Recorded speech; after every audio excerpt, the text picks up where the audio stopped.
Hi, I'm Jim Sacco, sports columnist here at the News Virginia, and with me today is Rob Sisk, sports editor. How you doing today, Rob? Doing well. How are you doing? I'm hanging in there. What are we talking about today, buddy? Tournament basketball. So let me get my basketball watching hat on, if you don't mind. I do mind. Okay, well, I'm going to put it on anyway. Rob, you were at Wayneboro's big win in the first round of the Southern Valley District Girls Tournament last night. They just hammered Rockbridge 83-38. Wow. Yeah, they played the best team basketball I've seen from them all year, and we've seen this burst of greatness, that what they can do. But yesterday, I guess it would be on Monday. They really showed what this team could be. Turner Ashby better watch out if the two of them meet again. Now, what I've noticed is everyone on that team booked a point. And when was the last time that happened? I couldn't tell you. I went back and looked through some of my notebooks to see if they did it this year when I've seen them, and no. There's always 2 or 3 people that get left out.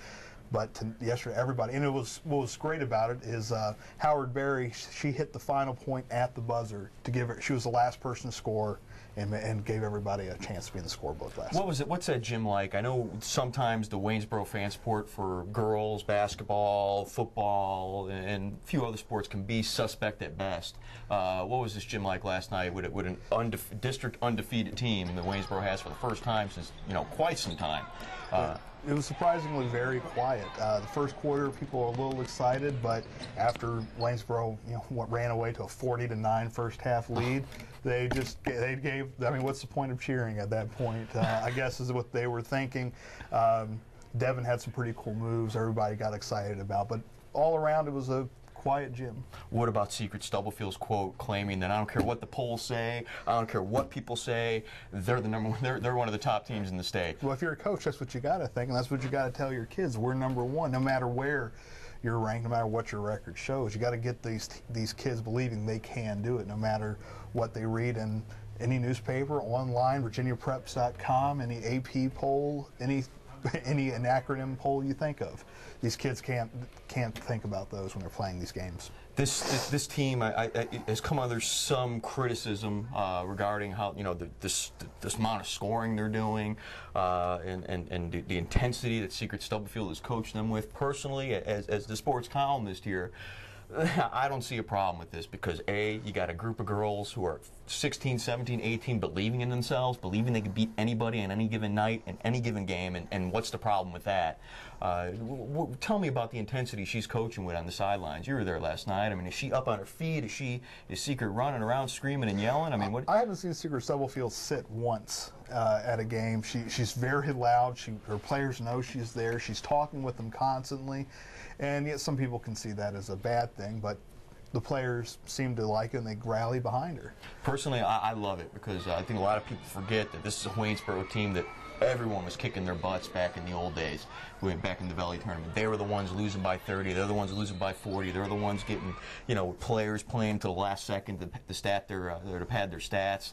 What I think is going on over there at Wayneboro is definitely a good thing. It's, like I said, girls believing in themselves, undefeated district record, eyeball another shot at Turner Ashby in the regionals, which, and Rob Lovell up at Turner Ashby has admitted he's not looking forward to that third game against Wayneboro. And he was at that game and saw them play last night, so he's going to be a little nervous. Did you get a chance to see him? Any reaction from him? Was he like, oh man, here we go, this is what I got to face? Well, what I heard, he wasn't too happy, but that's all I know. So we won't go too far into that. Okay, Rob, we get a fourth matchup with Lee. Wayneboro gets a fourth matchup with Lee in the final for the Southern Valley District. You know what Jeremy Hartman thinks about this. He had the 2007, in my opinion, quote of the year when he says, you know what they say, familiarity breeds contempt, and that's what this is.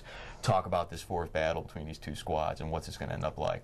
Well, it really depends on how the coaches look at it. Both of them are locked into the Region 3 tournament. The game doesn't mean anything except for another piece of hardware.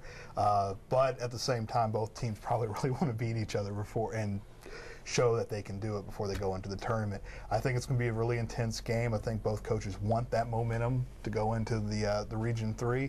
And why not? Wayneboro, they've had the best of Lee all year, but Lee's definitely been scrappy all year as well.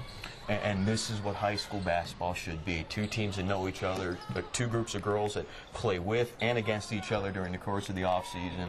You're going to get the one of the best girls basketball players this area has seen since Christy Tolliver left out of Harrisonburg in Devin Brown. High scoring game, low scoring game? Are we looking at overtime in this championship game? What do you think this game? I think it's just going to be tense. Low scoring or high scoring, it's going to be close. There's going to be it go either way. I don't think you can brand a Waynesboro League game no matter what it is. Football, basketball, girls basketball, volleyball. These teams want to beat each other, and they're going to do it however they can. Excellent. It's going to be absolutely awesome in that championship game. That's Wednesday at Fort Defiance? Thursday at Fort Defiance. Thursday at Fort Defiance. Should be a killer-diller game. I'm Jim Sacco. I'm Rob Sisk. I was going to point out this is Rob Sisk. Thanks for hat. It is, isn't it? Hey, thanks for joining us. We'll see you guys next week on the Sports Desk. Hi, I'm Jim Sacco, sports editor here at the News Virginian. We're doing this webcast once a week, but we need to know what you want and what we're doing right and what we're doing wrong.